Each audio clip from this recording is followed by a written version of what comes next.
नमस्कार मंडळी, तुमच्या सर्वांचं खूप खूप स्वागत आहे आपल्या चॅनलवरती.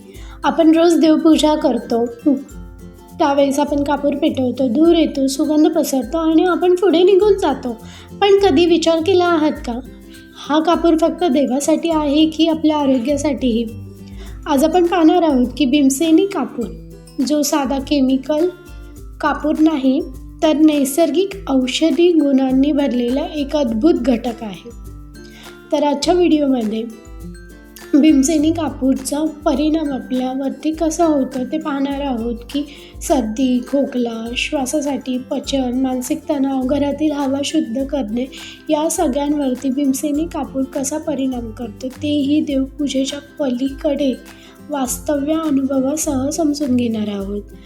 तर श्वासन संस्थेसाठी वरदान आहे भीमसेनी कापूर. आज बहुतेक लोकांना सकाळी उठल्यावरती नाक बंद होतं, छातीत कफ जाणवतो, श्वास खोल घेता येत नाही, वारंवार सर्दी. हे सगळं फक्त आजारामुळे होत नाही, तर प्रदूषण देखील दूषित असतं, बंद घरातील हवा, AC, जीवनशैली बदलल्यामुळे.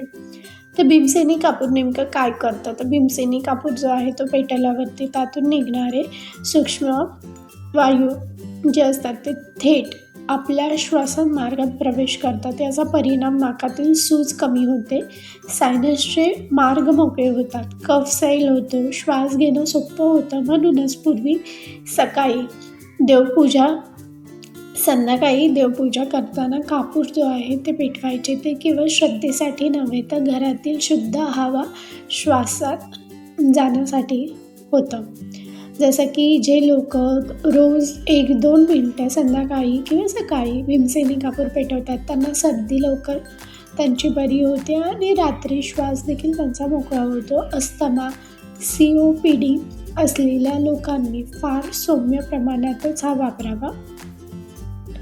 मानसिक तणाव, भीती आणि आजचा सगळ्यात मोठा सामान्य प्रश्न असाच आहे की तणाव, स्ट्रेस जो आहे तो जास्त आहे. पण आपण याला आजार मानतच नाही. तणावाची लक्षणे जे आहेत ते चिडचिड, नकारात्मक विचार, कारण नसताना भीती वाटणे, झोप न येणे. भीमसेनी कापूर जे आहे ते मेंदूवरती कसं काम करतं तर आपल्या नाकातून जाणारा सुगंध थेट मेंदूतील लिंबिक सिस्टमवरती परिणाम करतो. तर ही भावना आणि स्मृती जे असते त्याच्यावरती नियंत्रण करतो. त्यामुळे आपले जे स्ट्रेस हार्मोन आहेत तर ते कमी होतात आणि मेंदूला शांततेचा सिग्नल मिळतो. मन अलर्ट होते पण काम अवस्थेत आणतो तो. म्हणूनच देवपूजेनंतर मन हलकं वाटतं, वातावरण प्रसन्न होतं. हे फक्त श्रद्धेमुळे नाही तर न्यूरोलॉजिकल कारणामुळे देखील आहे. घरगुती अनुभव जो असतो याचा तो म्हणजे ज्या घरामध्ये रोज कापूर पेटवतो तेथे भांडण, तंटा कमी जाणवली जाते. हे नॅचरल अँटी डिप्रेसंट इफेक्ट आहे. पचनशक्ती आणि गॅस सखोल वास्तव्य याचं म्हणजे आज आपण बघतो की अपचन, गॅस, पोटफुगी ही अगदी सामान्य समस्या आहे. कारण की वेळेवरती न जेवणे, फास्ट फूड खाणे, ताणतणाव असणे आणि आयुर्वेदात भीमसेनी कापूर जो आहे त्याला खूप महत्त्व आहे. दीपन आणि पचन गुणधर्म त्यामध्ये असतात. याचा अर्थ असा की पचनाची जी आग आहे ती भीमसेनी कापूरमुळे सुधारते. त्यामुळे गॅस कमी होतो, जडपणा कमी वाटतो. पूर्वी जे आहे ते गोड पदार्थामध्ये, औषधी चूर्णात अतिशय सूक्ष्म प्रमाणात कापूर जो आहे तो वापरला जायचा.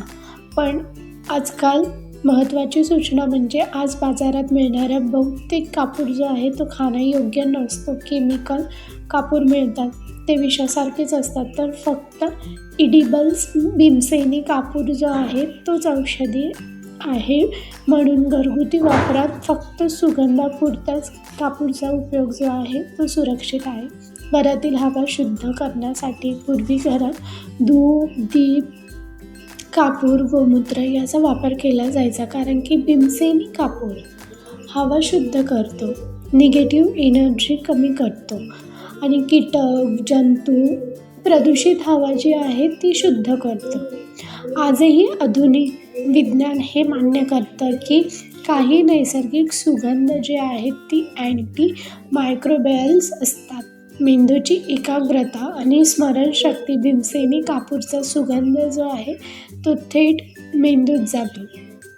तो ओल्फॅक्टरी नर्व्हस मार्फत मेंदूपर्यंत तो पोहोचतो. याचा परिणाम जो आहे ते मेंदूतील आळस कमी होतो, विचार स्पष्ट होतात, अभ्यास करताना झोप येणे कमी होते.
जर तुम्ही चांगल्या प्रतीचं केमिकल युक्त नसलेला कापूर जो आहे तो जर यूज जर केला, नॅचरली ऑर्गॅनिक नैसर्गिकरित्या मिळालेला भीमसेनी कापूर जर वापरलात तर त्याचा फायदा तुम्हाला जरूर मिळेल.